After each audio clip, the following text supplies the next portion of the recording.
Hello my dear friends, welcome to today's mini vlog. ಸುಮಾರು ಜನಕ್ಕೆ ನಮಗೆ ತಲೆ ಕೆಡೋದು ಅಂದರೆ ಯಾವ ರೀತಿ ಹೆಲ್ತ್ನ ಮೇಂಟೈನ್ ಮಾಡ್ಕೋಬೇಕು ಅಂತ. ನಮಗೆ ಒಂದು ಸರಿ ಏನಾದರೂ ಚಿಕ್ಕದೇನಾದರೂ ಹೆಲ್ತ್ ಪ್ರಾಬ್ಲಮ್ ಆದರೂ ಗೊತ್ತಾಗ್ಬಿಡುತ್ತೆ ಹೆಲ್ತ್ ಎಷ್ಟು ಇಂಪಾರ್ಟೆಂಟು ಅಂತ.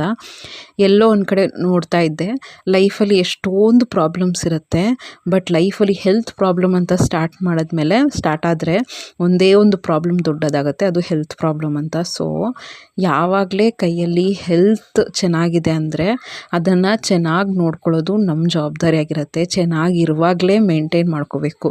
ಈಗ ಗಾಡಿ ಎಷ್ಟು ನಾವು ಕೇರ್ ತೊಗೋತೀವಿ, ಮೊಬೈಲ್ ಎಷ್ಟು ಕೇರ್ ತೊಗೋತೀವಿ, ನಮ್ಮ ಲೈಫ್ ಲಾಂಗ್ ಜೊತೆಲಿರೋದು ನಮ್ಮ ಬಾಡಿ. ಅದನ್ನು ಆರೋಗ್ಯವಾಗಿ ಕ್ಲೀನಾಗಿ ನೋಡ್ಕೊಳ್ಳೋದು ತುಂಬ ಇಂಪಾರ್ಟೆಂಟ್ ಆಗುತ್ತೆ. ಯಾವಾಗಲೂ ಅಷ್ಟೇ ವೆಯ್ಟ್ ಲಾಸ್ ಮಾಡ್ಕೋಬೇಕು, ಹೆಲ್ದಿ ಈಟಿಂಗ್ ಇರಬೇಕು. ಸುಮಾರು ಸತಿ ಯೂಟ್ಯೂಬಲ್ಲಿ ಬೇರೆ ಕಡೆ ಸೋಷಿಯಲ್ ಮೀಡಿಯಾದಲ್ಲಿ ನೋಡ್ತಾನೆ ಇರ್ತೀವಿ. ಬಟ್ ಎಲ್ಲರೂ ಹೇಳೋದು ಅಷ್ಟೇ, ಯಾರೂ ಉಪವಾಸ ಇರಿ ಅಂತ ಹೇಳಲ್ಲ, ದಿನಗಟ್ಟಲೆ ಉಪವಾಸ ಇರಿ ಆ ಥರ ಎಲ್ಲ ಯಾರೂ ಹೇಳಲ್ಲ. ಸುಮಾರು ಜನ ಹೇಳೋದು ಬ್ಯಾಲೆನ್ಸ್ಡ್ ಡಯಟ್ನ ತೊಗೊಳ್ಳಿ ಅಂತ.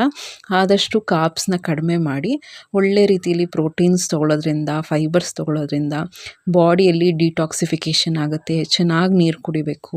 ಇದೊಂಥರ ನಾವೇನು ಅನ್ಕೋಬೇಕು ಅಂದರೆ, ಒಂದು ಪ್ಲೇಟನ್ನು ಯಾವ ರೀತಿ ಡೆಕೋರೇಷನ್ ಮಾಡ್ಕೋತೀವಿ ಒಳ್ಳೆ ರೀತಿಯಲ್ಲಿ ಕಲರ್ಫುಲ್ ಆಗಿದ್ದಷ್ಟು ನಮಗೆ ಲೈಫ್ ಲಾಂಗ್ ಒಳ್ಳೆ ಹೆಲ್ತ್ ಇರುತ್ತೆ ಅಂತ. ಅಂದರೆ ಸೊಪ್ಪು ತರಕಾರಿ ಎಲ್ಲ ಚೆನ್ನಾಗಿ ಆ್ಯಡ್ ಮಾಡ್ಕೋಬೇಕು. ನಾನೇನು ಮಾಡ್ಕೋತಾ ಇದ್ದೀನಿ, ಈಗ ನನಗೆ ವೆಕೇಷನ್ ಸ್ಟಾರ್ಟ್ ಆಗಿರೋದ್ರಿಂದ ಈ ರೀತಿ ಮೊಳಕೆ ಕಾಳನ್ನ ಕಟ್ಟಿ ಇಟ್ಕೊಂಡ್ಬಿಡ್ತೀನಿ. ಹೋಗ್ತಾ ಬರ್ತಾ ನನ್ನ ಮಕ್ಕಳು, ನಮ್ಮ ಹಸ್ಬೆಂಡು, ನಾನು ಎಲ್ಲ ಹೋಗ್ತಾ ಬರ್ತಾ ತಿಂತಾನೇ ಇರ್ತೀವಿ.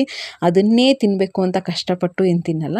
ಒಳ್ಳೆ ಸ್ನ್ಯಾಕ್ಸ್ ಥರ ಇದನ್ನು ತಿಂತಾ ಇದ್ದರೆ ಮೇನ್ ಫುಡ್ಡನ್ನು ಕಡಿಮೆ ತಿಂತೀವಿ.